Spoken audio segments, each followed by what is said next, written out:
Hello guys, this is Krimh from Septic Flesh, and you're listening to Ritual with Lady Death on Metal Messiah Radio.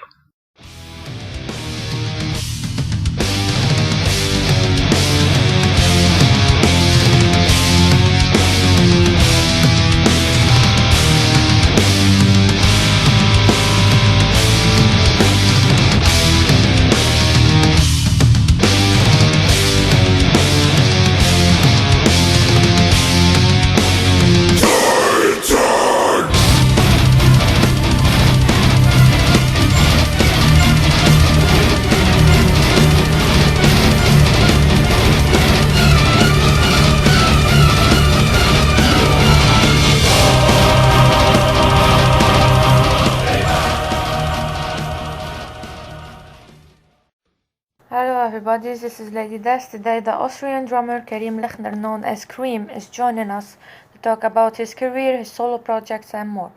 First of all, let me thank you, Krimh, for giving us a bit of your time and welcome to my show. Thank you. I'm happy you have me. Alright, so you started playing real drums at the age of 15.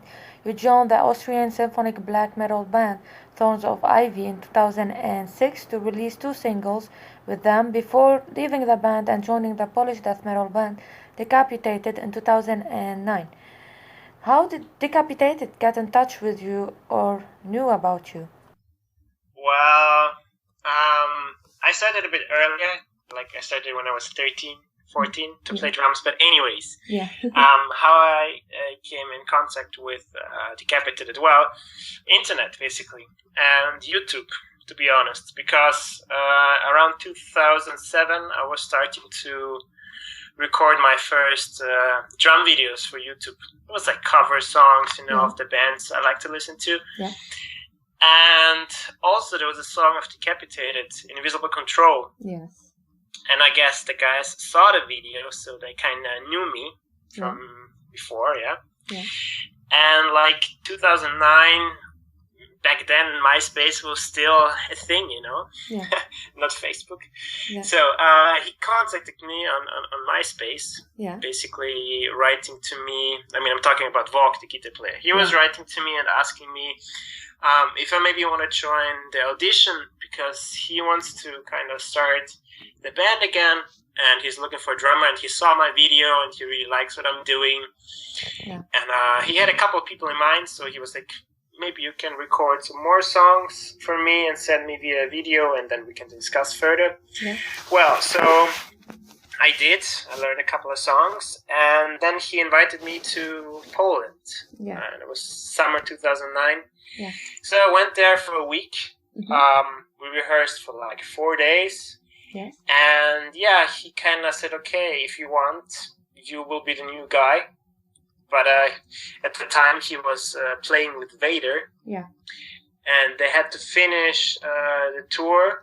So it was like this, that at the beginning of 2010, Decapitated kind of will start to practice again and come together as a band. So, well, of course I said yes, and I kind of tried to learn all the material. So when it was January, I kind of moved to Poland. And from there on, we started playing together. But really, it was because of the internet and because of YouTube. Oh, that's nice. So being Vitek's replacement was stressful for you? In a way, yes. But to be honest, I really liked the album Organic Hallucinosis from Decapitated. That was kind of the first album I came in touch with the band, and I was listening to it constantly. So I was honestly not really so much into the earlier stuff. And later on, eventually, of course, I was learning the songs and all that stuff. But I kind of realized pretty quick that Vitek was a very well-known and very respected drummer in the metal community. That he kind of brought something specific to the scene, some sort of feeling and groove, not only fast speed. And I found it very challenging, but also interesting to kind of try to replace him. I never wanted to copy him. I always made my own thing. But at the beginning, I tried to not think about it too much, just do my own thing. And Vok was really helping me to find my own position in the band. He was guiding me in order to how to play certain things. He's a really good music teacher. Yes. He's not only an amazing guitar player, but he was also showing me things that I didn't think about. Basically, maybe play this part harder, focus here on the timing. So he shaped me, and I switched a lot my playing style. So. And I never really felt the pressure 100%, like, okay, you have to play like Vitek, or, Vitek was better. No, I never thought about it. I always did my thing. So to not mess up things, Yeah.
recorded their album Carnival is Forever in 2011 and left the band after a year in 2012. After a while, Behemoth contacted you to replace Inferno in few shows since he underwent a surgery. How comes they contacted you?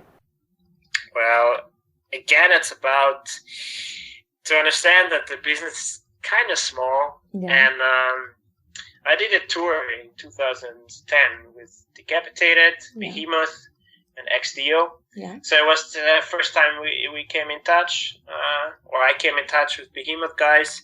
Yeah. We shared the bus and the tour, and they kind of probably remembered me from that tour, that I must have played good enough for them. Yeah. And so they came up with the idea that, well, maybe the small Austrian can fill in, and literally that was the reason. And now, you just ask your friends for some contacts, because, all the Polish bands are friends and have contacts to each other. Yeah. So I basically got, again, an email asking for my phone number. Then they called me and tried to tell me what was going on and if I would be interested. So, but I think personally it was because of this tour 2010, where everything kind of came together, and they saw me for the first time and thought I'm good enough to fill in. Oh, that's cool. It wasn't easy for you to replace Inferno since you had 10 days to prepare the whole playlist, so you faced few difficulties. How did it go after all? Yeah, you're right. It was a very short period of time to learn all the material, literally 10 days, or actually less, because we had to rehearse the stuff. Yeah, to be honest, I just shed my pants when I got the call from Orion, when he was like, okay, 14 songs, and first concert is on a big festival with Rammstein, Slayer, Korn, Ghosts, in the middle of Warsaw. So it was like, wow. And I never would have said yes to any other band, I think, because it was literally too short time to learn that stuff properly. Of course, I could have learned everything just fast, but playing with Behemoth is such a big band. You kind of have to know what's going on. Yeah. It's like a theater. You have to know the songs, and they play the songs live different. They have different intros, they have different samples. Yeah. All the songs were played with a click track, and you have to kind of get used to the whole show. Yeah. And I learned from YouTube again. They told me, there's some YouTube video online. Just download it and learn from this, because we play it different live. That's what he told me. And so I ripped off the audio track and sat down and tried to learn it.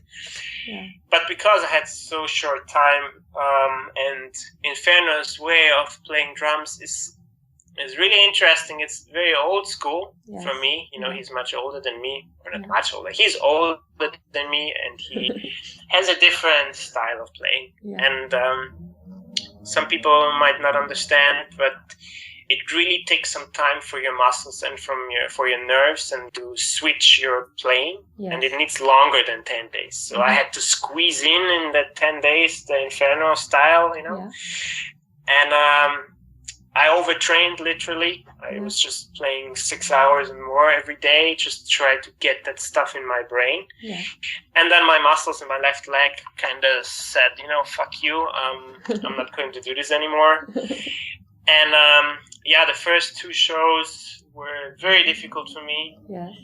Because I couldn't feel my legs, like my left leg when I was on stage. Yeah. And if you have to play the first song and kind of the first hits are not correct, it just drops your self-confidence exactly. to the lowest point. But after the first 2 shows, I had a little break. I went to my brother. He was like, okay, he's a bodybuilder, and he was like, we have to relax, and we were exercising, and I tried to give my body some rest as well to recover. Yeah. And then after that, it was going better. So it was just the beginning, such intensity of practicing and playing those songs.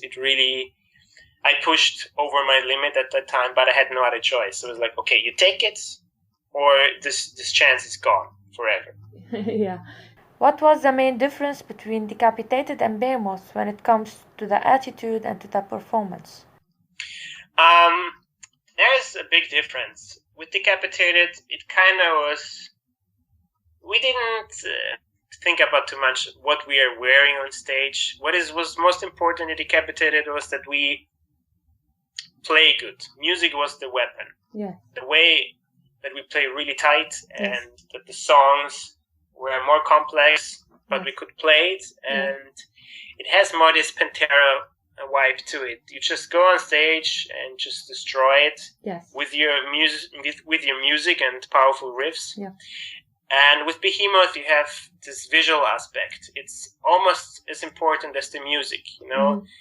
Behemoth without corpse paint, without the stage outfits, without now the fire and pyrotechnics and all that stuff. That's not Behemoth, you know. You cannot do that. So I realized a lot that it wasn't so much important how tight the band was playing. Yeah.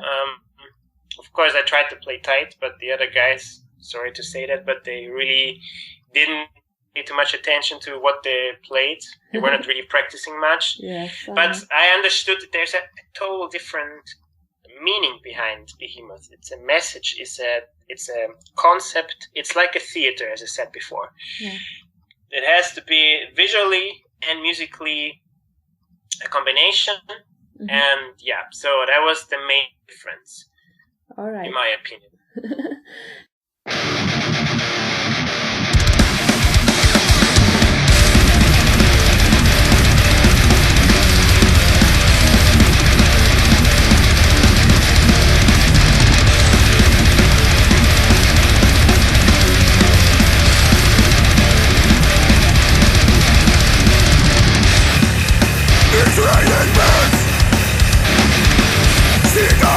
Nothing else. Diagnostic.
Hello guys, this is Krimh from Septic Flesh, and you're listening to Ritual with Lady Death on Metal Messiah Radio.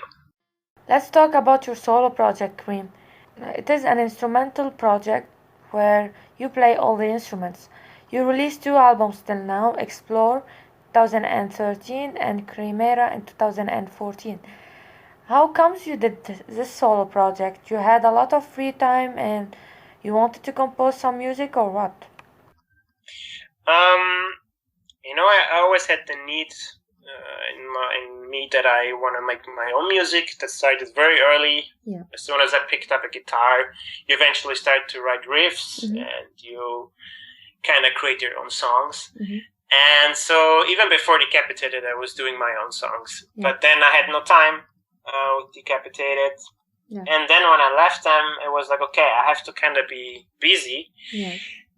Because, people forget you very fast, and finally had time to do my own thing. And I knew I have to do something until the next kind of offer will come.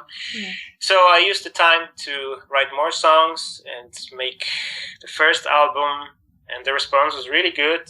Yeah. So I kept going, whenever I have time, I'm writing material. Right now, the third album is literally recorded.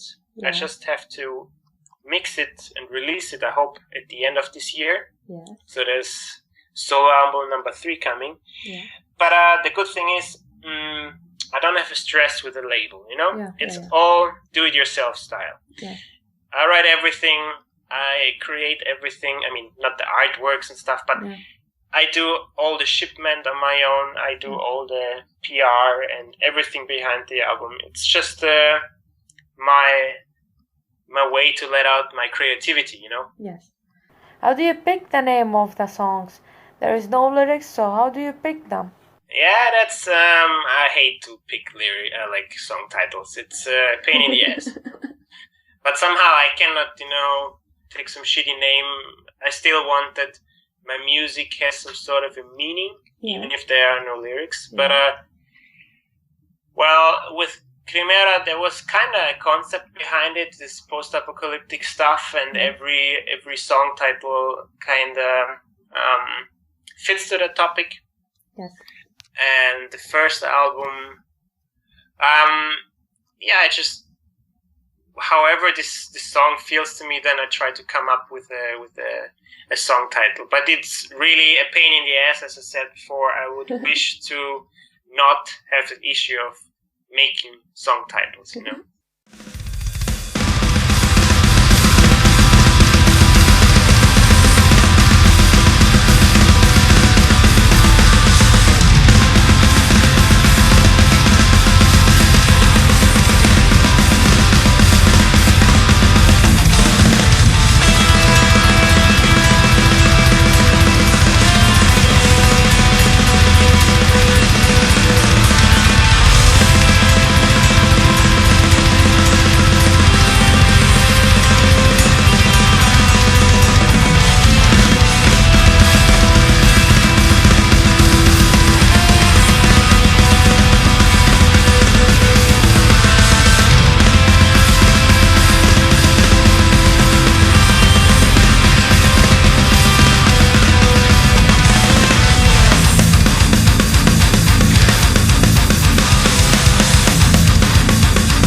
Primera was heavier than Explore. You finished recording your third solo album, Giden Kan Karesul, something like that. Gedankenkarussell. Yeah, it's a tricky one. It's a German name. It is a hard name to pronounce for me. Will it be the heaviest solo album you did? Tell me more about this album. I don't think so. It's going to be actually more melodic, and it's going to be different than all the other albums in a way. I don't want to say too much now because I want to surprise people. Yeah. But I always try with my solo album or with my solo project to make something different than the album before. Of course, I write the songs, so there's some sort of they all fit together, you know. You can tell it's a Krimh song, but still, you know, I always want to push it in different directions to not repeat myself too much. Yeah. And with this album, I really focused more on creating melodies and, you know, maybe work on the whole song structure a bit more, you know, make it more interesting. Also with the bass guitar, I try to come up with different lines for the bass. Usually the bass follows the guitar. This time I tried to get the bass to a point that he plays his own melody. Yes. And so I wouldn't say it's heavier. Yeah. It has its heavy parts, of course. Yeah. But it's more colorful in a way. Yes. You never try to do some vocals? I'm just saying, since you play all the instruments, or your goal was to have an instrumental project with no vocals on? Me personally, when I'm singing, I cannot sing and also not scream. Plus, I don't feel connection with lyrics, to be honest. With no band. Yeah. Since I remember listening music, or like really when I get into music or when I get into a band that I really like, I never pay attention to the lyrics. Some people are just focusing on the lyrics, but I don't really care. It's for me, the music speaks the most important language in a way, you know? Yeah. So really, I don't care about lyrics.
You joined Septic Flesh in 2014. How did they contacted you? Or you just went for it? Again, it's the same situation. I get basically an email saying that, actually Nergal from Behemoth, he wanted to put me in contact with Septic Flesh. Yes. And so I contacted Christos afterwards, and we Skyped, and he told me the situation that they're looking for a new drummer. Mm-hmm. And I told him, like, okay, good, give me a bit to think about. Maybe tell me a couple of songs which are very specific for Septic Flesh, so I can kind of go and check them out if it really fits to what I play. And I realized that it has a lot in common, like the way Fotis was playing drums and how they write the songs. It has a lot of common things in it where I would feel comfortable, and it was easier for me to learn and play than Behemoth songs. Yeah. So since Septic Flesh has their own style, totally different of the bands you were in before, was it hard for you to get along with the band, or have that chemistry with the members, or even get used to their style? Every band has its own chemistry, but with the Greeks, you just have to love the Greeks the way they are. They're from the south. They're chaotic, but they have a huge heart. Yeah, and it was, from the beginning on, it was like an open, how to say, they really let me know that I'm part of the band, and it felt very comfortable with the guys. I never had the feeling I kind of have to prove them something. They are very supportive in a way. It's not that they will complain about you. They actually encourage you to play better or not better. They just encourage you that you do a good job. And the chemistry in this band is very special. Everyone is a total different character. But together we can be in a room, for hours without fighting, or we just feel good with each other. And I really like the chemistry, and now we're writing new material, and it's cool to see how much they actually let me write new music, and how much they trust me in being part of Septic Flesh. So it really feels like a part of the band, not some session drummer. So it really is cool to be in the middle of everything. Yes. You think being the drummer of the band will change or add something new to the sound of Septic Flesh? I hope so, because we don't want to repeat always the same stuff. Of course, it has to sound like Septic Flesh, but if you look at their history, or if you look at their past, the band always made something different. Every album had a different direction, and I want to definitely bring my own ideas, my way of arranging stuff and my drumming to the band. I'm sure I will learn a lot from that. I'm sure they will learn also some stuff from it. And it's just difficult for me right now I'm not 100% sure yet what I'm doing, but I think in the next months it will be better. So as I said, we're writing right now. The ideas are coming together. And I think we will do a good job. I'm confident it should be fine. So, is there any country you never visited before you would like to perform in? You know what? I made there's some sort of app in the internet where you can kind of put inside which countries you visited already, and then it shows you the world map, and it marks which countries you have been. And I thought I have been everywhere, but the map is really empty. And I think there is a lot of countries I would like to visit, a lot of countries that have potential. So it's not that I would like to pick out one specific country. The goal would be to play in every country, everywhere where it's safe to perform and where are metal people and there are fans. I would love to go there, definitely. So, but it's cool to see that during the years, countries you wouldn't have imagined that they will be able make shows, you know. Yes. They invite people to come over and play. Yeah. I would have never thought of playing in Nepal, you know, Yeah. or we played in India or Indonesia, and Yeah, there will be have some big scenes over there. What is that? They have big scenes over there. I know lots of people over there. They really have a big scene. I know, and it's. I think metalheads and metal people are everywhere in the world, but it always comes down to the fact: how is the situation with clubs? How is it with, you know? Yeah. Because it's our job, and we love to play for our fans, but it's also sort of a business. We cannot play for free because the costs are very expensive to travel. But we will try to make it possible to play everywhere. Yes. You know, if the conditions are good enough, because we love our fans and we love to travel and play for them, of course. Yeah. So that's it. Anything you would like to add? No, I mean, I just hope that they will come soon with Septic Flesh in your country to play. Oh, that's really impossible, cool. Believe me. It's impossible? Shit. Impossible. No, we even don't have venues anymore. They all destroyed it, so... They all destroyed? That fucking sucks. But I want to say to all our fans that thank you very much for this very, very long support. Yeah. If it's just, you know, Septic Flesh fans or Krimh fans, it's just really, it's an honor to have you. And I hope that the situation will get better in your country. Thanks. I wish you all the best. And maybe in the future there will be some metal shows. From the silence of a headless horror,